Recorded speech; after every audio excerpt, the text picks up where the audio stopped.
केली आहे। गेल्या काही काळापासून ते मराठा आरक्षणाच्या आंदोलनातही अग्रेसर आपल्याला दिसलेत। बीडसह मराठवाड्याच्या रेल्वे प्रश्नासाठी त्यांनी 10 वर्ष दिल्लीमध्ये पाठपुरावा देखील केलाय। मी राष्ट्रीय छावा संघटनेचे संस्थापक अध्यक्ष श्री गंगाधर काळकुटे पाटील यांना विनंती करते की त्यांनी व्यासपीठावर यावं आणि पुरस्कार स्वीकारावा।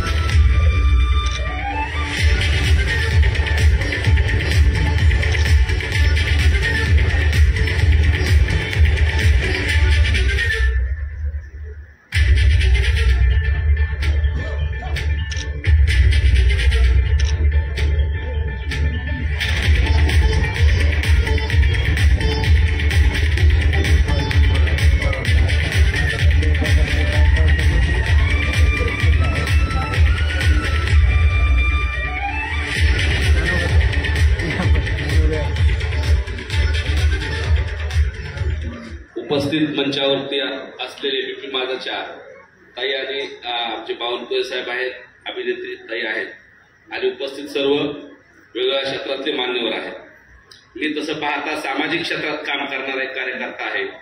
गेल्या 25 वर्षापासून काम करत असताना 18 महिने झालं मनोजदादांच्या जरांगे पाटलाच्या आंदोलनात आहे, परंतु आम्ही फक्त गोरगरिबासाठी आरक्षण मागतोय आणि बावनकुळे साहेब इथं आहेत म्हणून मी 1 मिनिट त्यांच्याकडनं मागून घेतलाय एबीपी माझाकडनं, सरिताताईकडनं, की मराठा समाजाला आपण एबीपी माझानं बाकीच्या वाहिन्यांपेक्षाही अत्यंत एक चांगलं कव्हरेज त्या आंदोलनाला दिलं। तसंच येणाऱ्या काळात बावनकुळे साहेबांनी आता फडणवीस साहेबांच्या ते अत्यंत जवळचे मागचं आरक्षणही फडणवीस साहेबांनी दिलं होतं, परंतु दुर्दैवानं ते टिकलं नव्हतं। तरी आताचं टिकणारं आरक्षण त्यांनी द्यावं यासाठी मी आपल्या समोर उभा आहे आणि मराठा समाजाचं आरक्षण मागत असताना आम्ही कुठल्याही जातीवाद करत नाही किंवा कुठल्याही जातीला धर्माला कमी लेखत नाही, सगळ्यांचा मान ठेवून आम्ही आमची ही मागणी करतोय। एवढंच बोलतो।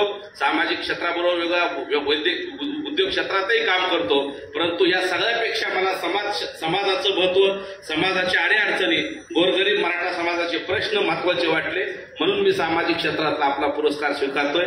धन्यवाद एबीपी माझा।